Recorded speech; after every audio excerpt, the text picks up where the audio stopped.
Hello and welcome back to the FM Lowdown here on part of the Football Debt Network. My name is Sam and we're at the business end of the season. As you could have already probably seen from the bottom right hand corner if you've got an eagle eye, we're sat in 15th place, 14 wins, 8 draws, 16 defeats, 50 points, which means we are 12 points off the playoffs with, 8 games to go, and we're 14 points clear of the drop. So I haven't decided yet if we're going to play 2 games in this episode, purely because of the point of the season we're in, because if we go to the bottom, there's only 8 games left. So if we play Stoke and win, we're pretty much safe. I will then sim through, and the next episode will be West Brom and a season recap. If we don't manage to win, we'll probably need to play the other game against Leicester to secure our survival. So we'll see how it goes on. But since the last episode, which was the Millwall and Sheffield United game, we played Norwich and we won 4-2. Cadamartri's decided that he's having one of his spells again where he forgets how to score goals. Like, he scores 3 here, 3 in a row, doesn't score in the 4-2 win. Our 17-year-old striker, Will Granger, managed to get his first senior goal, which is great. We're trying to build for next season now, so certain players are now really not playing at all. We then lost 3-1 disappointingly at home to Southampton, who have now done the double over us. They scored 2 goals in the first 8 minutes, which just completely killed the game off. We then drew 1-1 against Watford. Watford always seem to be really OP on FM. They're sat in 13th place. Whenever I play against them, I can never blimmin' beat them. So if anyone's got a bogey team on Football Manager, do let me know in the comments. But Watford are pretty much my bogey team. After that, we done the double over Ipswich Town. I don't know how we've done that. We won 1-0. Patrick Bamford getting the goal. I went full strength in this game just to see sort of how good we were, if that makes sense, and if we could do it again, and we did. And then we followed that up, naming near enough the same team with a 3-1 defeat to Hull City away. So inconsistency is our best friend this season. Obviously, it's going to be even worse next year when we lose half the squad. Speaking of next season, I've kept all these emails, so I've got a new coaching badge, which is great for me, because if we now look at my profile, I'm now reasonable attacking, still unsuited in too many areas, but at least I'm now competent, which is always nice. My contract is also up at the end of next season, so I kind of want a new one. In fact, we'll do that now. I've got to go to these board requests, which I can't remember where it is. The chairman halted quashed reports of a sensational takeover. That needs to happen over the summer. I need to get out of this embargo because I kind of want to get this club back to Premier League next season. But the youth intake, you may have been aware that it was excellent. All of these players have come through this youth intake, starting with Dennis Weston, 4.5 star potential ability, 15 years old defensive midfielder. He's not the one we're excited about. I'm going to try and save them to last. Slater Salts, he had a bit more potential than was shown there, but you win some, you lose some. Louis Barford, the same, another attacking winger. Really good dribbler, really good at finishing, 16 natural fitness, so hopefully he could develop into something of a decent striker. Jason Day was the other one who we weren't too sure on. Someone who can pass the ball, so he very determined and very brave, so it looks like if we can get him into a sort of a tackling mode, he could play sort of the defensive midfield position.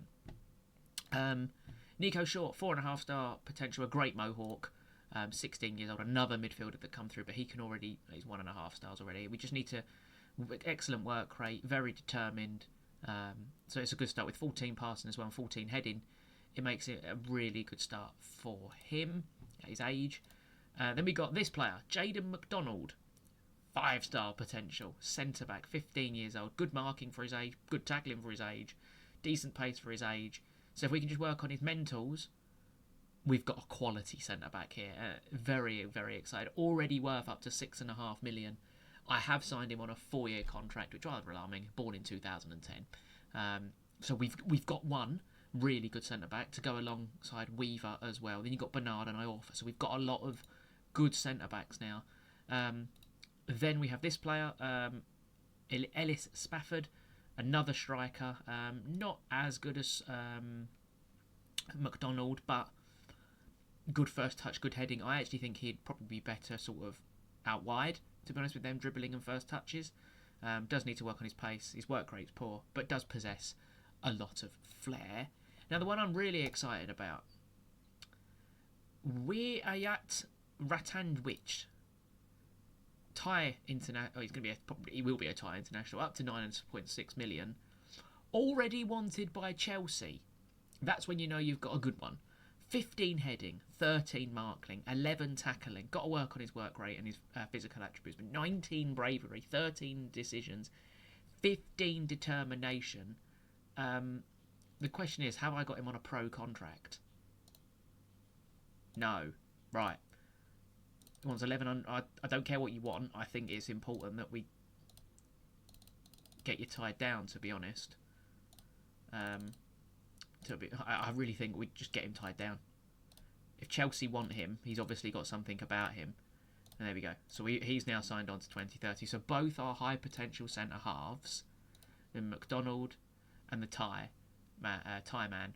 I'm gonna have to give him a nickname. I'm gonna have to. What's his first name? Wiayat Ratandwich. So we've now got two. So he's just signed a youth contract, and McDonald is on a professional contract. So that's good news. So we've got our two high potential centre backs on nice long deals, which is massively going to help us. We've got Ernie Weaver. He's still got the potential as well.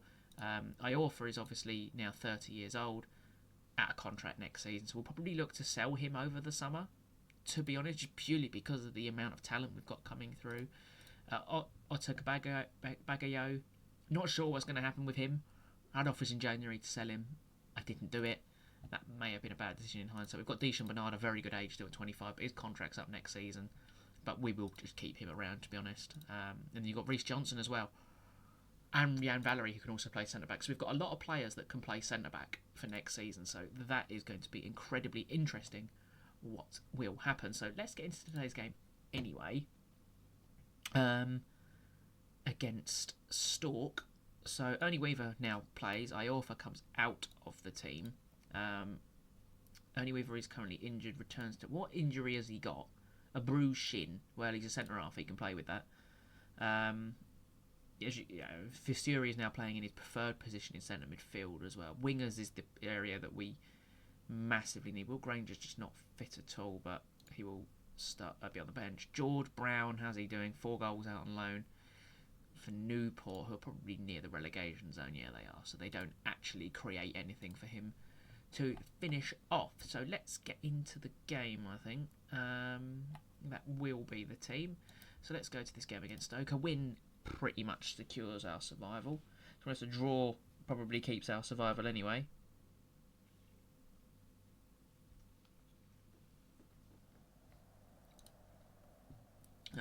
So let's get into the game. Their team, Matteo De Sciglio in the Championship. Mental. I also need to sort the numbers. I'm not having a number 7 at right back for next season. Stoke, bottom of the league, 33 points. So I don't know how that Stoke team is bottom. I really don't know how that Stoke team's bottom. So let's see if we can pick up 3 points. Obviously, we're not going to be able to buy any of their players because we're under an embargo. So all the players that are available from like Premier League youth teams, I had a look at trying to get some of them in. They're currently contracted, so I'm not allowed. I've got to wait for them to be actually released. So unlikely to get any of the good ones from them. The Stoke have the ball here with Nzonzi, launched it over the top, and that's flicked on, and that's offside. A good defensive line after 2 minutes.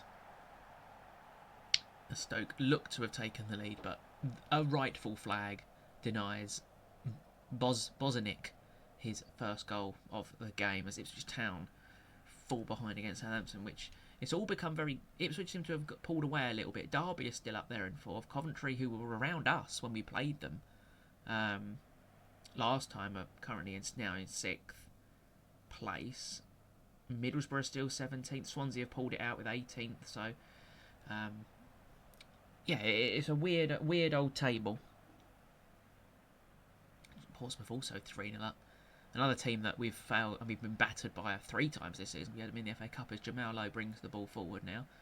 Jamal Lowe knocks it past his man. Jamal Lowe gets the ball into the box. Can Cadamartri win his header? He can, and it's looped in, and he's offside. He didn't look offside. But I wasn't really paying attention to him in the box, I'm not going to lie. But the way he headed the ball, he didn't really look offside when the ball came in. But hey-ho. Both had a disallowed goal now. Valery wins his header. Lowe flicks it on. And Gibson goes back to Jack Bonham in the Stoke goal. As he now is doing a very Sunday League thing and messing around with it. Lumps it forward. We've not dealt with that at all when they've scored. Bajan Ho gives Stoke City the lead. Who was that? Like, who has just let the ball bounce and let him run through? Was it Weaver? Brilliant. Oh, I should give him a round of applause because that defending was about embarrassing. Embarrassing as we fall behind to bottom of the league. As Johnson now loses the ball and Bajan Ho brings the ball forward to Manhoff. Cuts inside. Into Bojanic. Out wide to DeShiglio. He's got loads of room. He's beating his man into the box. He's going to square it across. And Bojanic's there. It's 2-0 Stoke. This is going well, isn't it? We're 2-0 down to Stoke City. That's a good start, isn't it? Well done, lads. They're just getting in down the sides all the time, aren't they? Somehow my left back has a 7.2 rating and everyone else is just on like 6.2s. As we trail 2-0 at half time. We've been pretty dire, haven't we?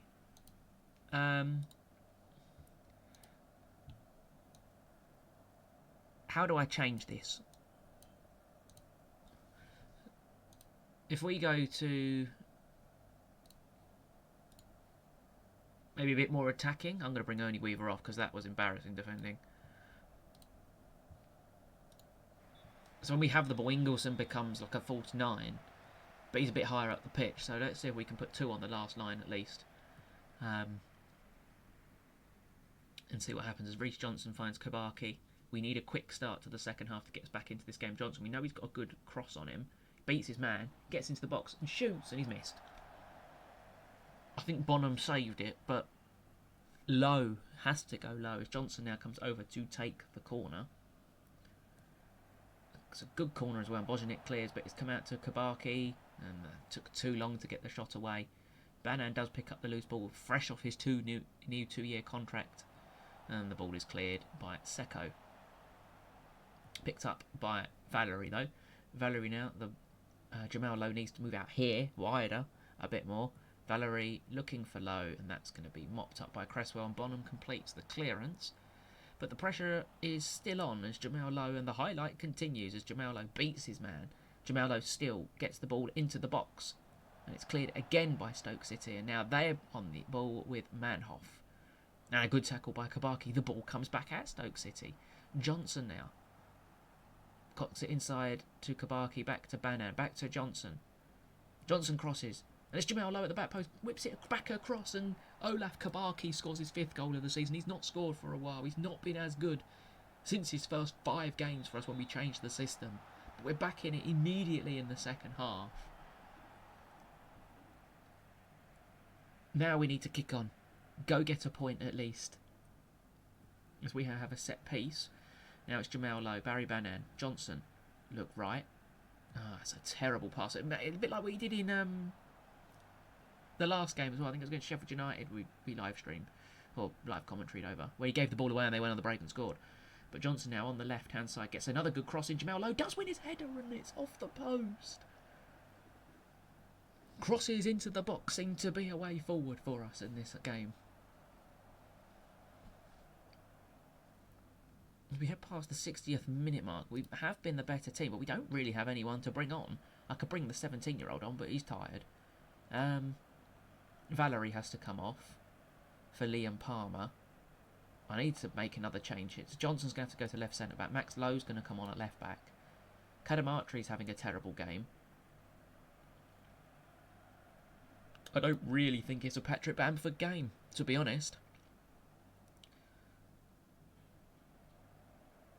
There's another highlight here. Liam Palmer now on the ball. Jamal Lowe driving forward. Just knock it inside. And what is that?